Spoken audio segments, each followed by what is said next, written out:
Good morning, guys. Good morning once again. Welcome to South Africa Lately, a channel that discusses South African trending news. We do, however, grab here and there from international news when it is trending enough to be brought here. Please do understand that I'm not a politician. I do not have deep knowledge in politics. However, I am a South African citizen who's also a voter, and I do believe that my views count when it comes to political affairs of our super gorgeous country. Now, this is the saga that is still continuing, and I believe that a lot is still going to unfold on this. The political parties, the opposition parties, including the Democratic Alliance, I'm going to read a screenshot of the Democratic Alliance shortly and followed by the video clips of different opposition parties standing on the side of General Mkhwanazi, as opposed to what the ANC is doing, standing against, let me put it that way, standing against General Mkhwanazi and immediately protecting Minister SENZO MCHUNU. And I'm not saying the allegations are true, but they seem solid because they are backing it up with evidence. And SENZO MCHUNU is saying these accusations are empty accusations without evidence. Yet General Mkhwanazi presented to us what looks like it was the evidence. EFF is saying, you know what, fire this minister. Is not supposed to be in office if a country has any integrity at all. And MK is saying, we asked the minister these questions during the appearance before the portfolio committee and he denied. We asked why that task team was disbanded and he denied whatever the responses that he gave. I'm going to share that what MK is saying. Bosa disappointed. Action SA disgusted. That's what they're saying. And also the reaction from UDM. Like, guys, hey, the reaction of Fikile Mbalula, I'm going to say the ANC because Fikile Mbalula is the Secretary General of the ANC. His reaction was immediately shielding Minister SENZO MCHUNU. And this is kind of a behavior that brought South Africa where it is today. This collective thing, I hate that thing. I don't like the collective thing because individuals are not being held accountable. And in such situations, you find that now everybody's an accomplice with these things. If I protect you, I become part of what you are doing because I've also have my own skeleton. So, guys, yo, let me read the a screenshot and then it will be followed by the video clips of different political parties reacting to what has transpired via General Mkhwanazi and SENZO MCHUNU, together with the MPs that Mkhwanazi said they are currently serving in our parliament as we speak. Is a whole mess. The Democratic Alliance posted, the DA has written to the Speaker of the National Assembly calling for an urgent debate after shocking corruption and political interference allegations in SEPS by KZN Police Commissioner. DA will continue to hold SEPS accountable. Yeah, and also I think they needed to specify that the minister as well, the minister of police as well, just be specific because the accusations are direct, the allegations are direct. Like this is like the DA sitting, hey, maybe somehow we are part of this so we cannot go hard. No, you cannot be responding like sort of like generalizing when somebody issued such serious allegations. Sana. Anyway, guys, let me leave you watching these video clips. I'll be back right at the end with my closing commentary. Yeah, Ramaphosa must fire him. We can't be in a country at the moment where we have... we're talking about a commissioner here. I mean, we're not talking about some whistleblower that has gone and just blown the whistle. We're talking about a commissioner that has released these damning allegations. That minister should have been released a long time ago. Actually, if he had any self-respect, he would have resigned himself. There's not everything that requires, Iman, that there needs to be an investigation before people leave. We are in a horrific state as a country where nobody trusts or has faith in the South African police service. Nobody is going to die the Minister of Police, he's not going to die if he's released as a Minister of Police. He's not the only person in this entire country that can hold that portfolio. At the moment, he has damning allegations hanging over him. He must step down. He must step down immediately if he thinks that the South African Police Service needs to have some level of integrity, because it's him holding that position that has resulted in the South African Police Service coming into disrepute. Your reaction as a party?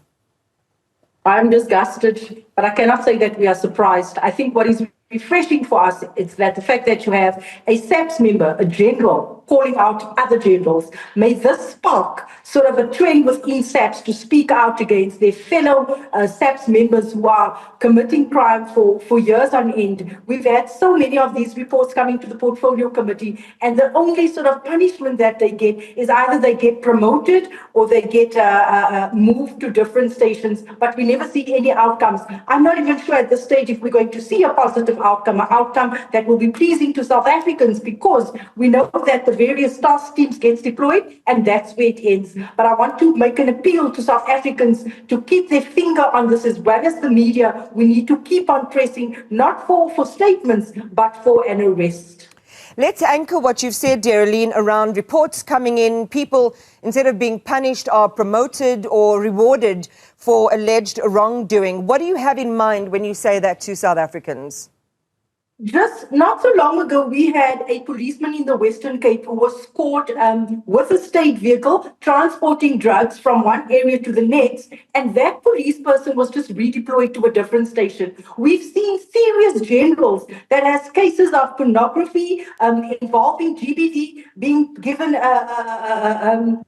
transfers and sort of being rewarded for their crimes. So I am not too sure where this is going to leave us. We've had state capture that embroiled so many top-notch officials, big wigs. Today, where has that brought us? Absolutely nowhere. But we've been waiting for this. Like I said earlier on, Iman, what is so refreshing about this, it's the fact that, because this is a never heard of before, this is a new precedence that's been set. You know what? For SAPS members to speak out against fellow SAPS members, this is refreshing, and I'm almost sure, and I'm hoping that a can of worms has been opened. We've seen a couple of weeks ago where several crime intelligence members were arrested, and I can tell you what was so shocking. Despite them being arrested, being granted bail, I actually saw a letter a couple of days later where the very person that was arrested then had an opportunity to appoint someone else in his position. So I'm not sure how that works. It is multi-pronged in the sense that we wish that the Minister of Police could firstly do us a favor, offer to step aside to allow whatever investigations which are going to be put in place to unfold without undue hindrance. We are calling on the President, firstly, to do some preliminary investigation which will help him to determine the way forward. But while that is taking place, the Minister should actually be allowed to take some kind of precautionary leave so that that investigation can unfold, as I indicated, without undue hindrance. The other one is the parliamentary process, which should be completely separate and independent of whatever investigation the President is going to put in place, so that Parliament itself is able to deal with systemic issues, deal with all manner of issues that might have led to these allegations, and consider what institutional measures can be put in place to prevent such incidents from occurring again in future.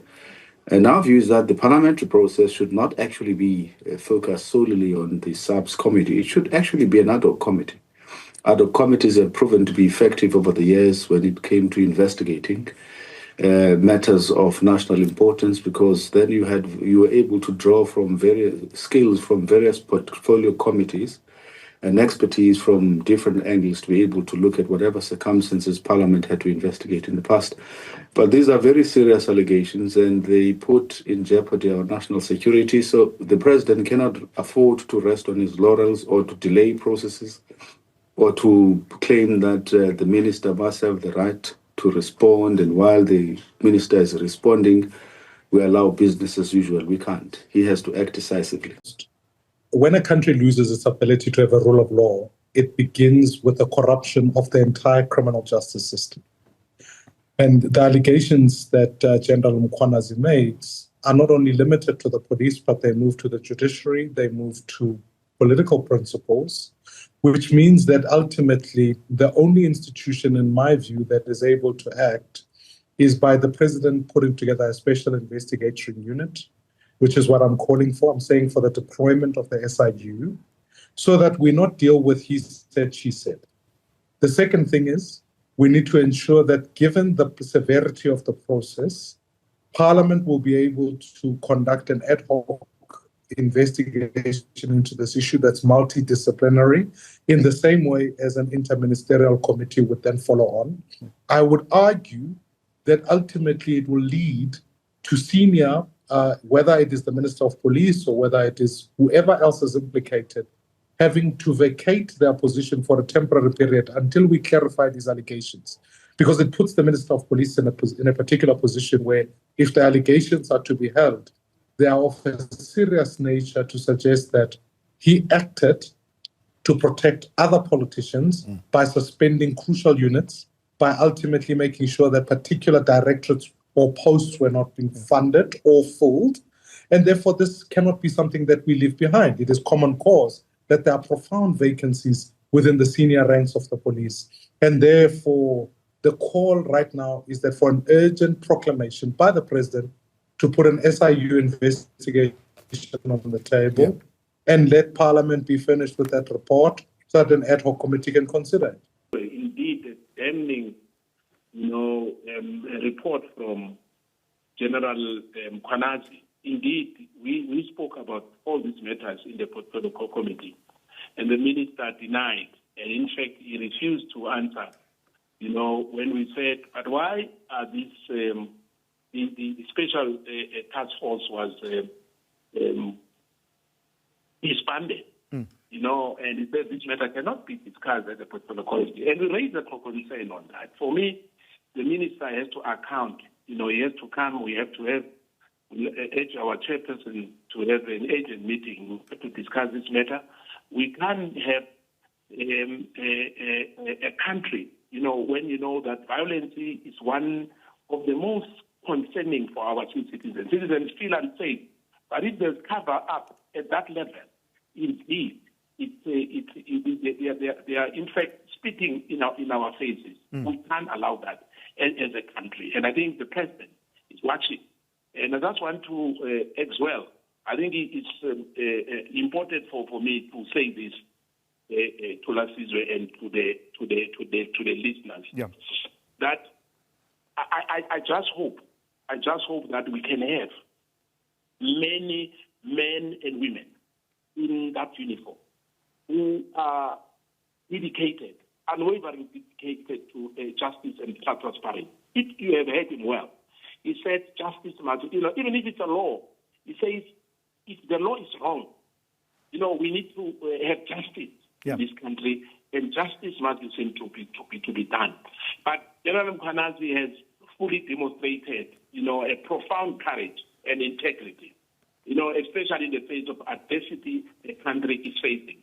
Unfortunately, the commitment shown by him stuck the contrary to the action of some certain members in government.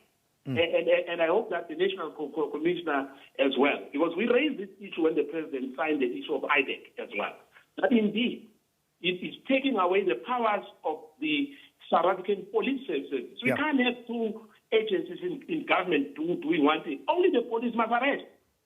You can't have a body which is a law unto itself. And I'm seeing some mirage of Paul Sullivan in this matter. I'm seeing some mirage of Paul Sullivan. I won't be surprised that Paul Sullivan is involved in this matter. How so? What makes you believe that Mr. O'Sullivan is involved in this? And would his involvement, his alleged involvement, be positive or negative in your view? No, it's always negative. They are targeting people. Those people who are differing. Because we raised that in the portfolio committee, not necessarily here. I would say, as MK party, I'm calling upon the president to act swiftly and decisively on this matter. It's very imperative that the minister himself, who allege that, because I'm saying to you now, yes, that as a portfolio committee, who were misled by the minister, for him not even to give us reason to make the disbandment of this critical trustee, as the General Mkhwanazi was saying here, it's a cause for concern.